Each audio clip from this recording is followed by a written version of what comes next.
Assalamualaikum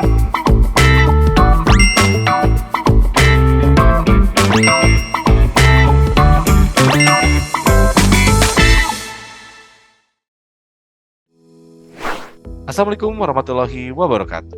Halo, perkenalkan nama saya Dimas Satrio Wicaksono SOSM IKOM. Saya merupakan salah satu dosen program studi penyiaran konten digital Fakultas Komunikasi dan Bisnis Universitas Telkom. Saat ini saya mengampu untuk mata kuliah Studi Budaya Media Digital dengan kode mata kuliah KDI 1 J3. Beranjak kepada pertemuan ke-6, kita akan membahas mengenai Political Economy Media bersama saya Dimas Satrio Wicaksono SOSM IKOM. Dan di pertemuan ini tentunya juga ada yang disebut dengan level and anatomy media, yaitu ada global or international, sistem, institusi, organisasi, pesan atau produk ataupun juga teks. Setelah itu kita bisa lihat bahwa yang namanya global di sini akan terlihat bahwa ada relasi kepentingan dan juga kekuasaan, ya, di mana kedua hal ini akan saling berhubungan. Untuk sistem media nasional dan juga relasi makro, ini pun bisa sama-sama untuk saling berhubungan. Yang terdiri dari institusi, organisasi akan saling berhubungan dengan relasi ekonomi mikro, dan juga pesan atau teks atau produk, saling kepentingan strategis juga atas sumber dayanya tersebut. Setelah itu kita bisa lihat bahwa komodifikasi dan merupakan yang bisa mengubah nilai fungsi menjadi nilai tukar, ataupun juga komodifikasi ini menjadi konten atau pesan atau teks, komunikasi audiens, lalu juga ada yang namanya dengan komodifikasi pekerja media komunikasi. Di sini kita bisa lihat ada sebuah gambaran, yaitu ada institusi media, organisasi media, lalu juga ada sumber daya pekerja konten pesan media, dan juga ada audiens, ya. Nah, untuk institusi media di sini bahwa kita lihat antaranya ada saling berhubungan dan keterkaitan antara institusi media dan juga organisasi media. Selalu bagaimana dengan institusi media dan sumber daya? Itu pun sama, ya.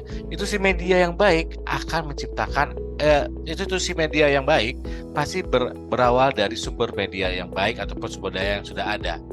Lalu sumber daya ini apa hubungannya? Itu berupa pekerja, ya. Lalu ada konten atau pesan media. Setelah itu juga ada audiens. Ya, kita bisa lihat di sini ada strukturasi, ya. Kalau strukturasi ini relasinya antara agen dan struktur yang sama-sama mempengaruhi proses komunikasi bermedia.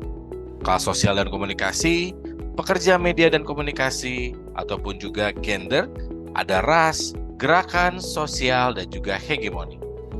Nah, kita lihat juga di sini ada institusi media yang terdiri dari 3, yaitu ada fungsi, pekerja media, dan hegemoni, ya. Tapi untuk eksternal ini kita bisa lihat dibagi menjadi beberapa bagian. Kita lihat yang pertama ini tepatnya di institusi media.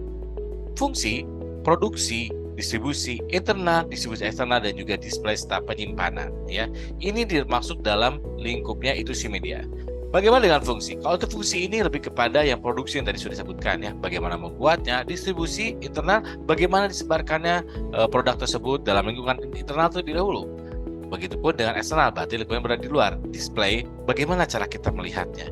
Penyimpanan, bagaimana cara kita menyimpannya. Apakah di tempat yang aman, ya, sehingga tidak terjadi basi, kaku, gitu, ya. Lalu juga untuk pekerja media, ya, ini kelas sosial, gender, dan juga ras etnis. Kelas sosial berarti ini bisa melihat bahwa strata sosial yang digunakan dalam pekerja media ini yang seperti apa, ya. Apakah menengah ke atas, ya, atau menengah ke bawah. Gender bicara mengenai perempuan ataupun, ya, betul, laki-laki. Selain itu juga untuk ras etnis, ya, ini bicara mengenai orang Sunda, Batak atau Jawa, banyak sekali, ya.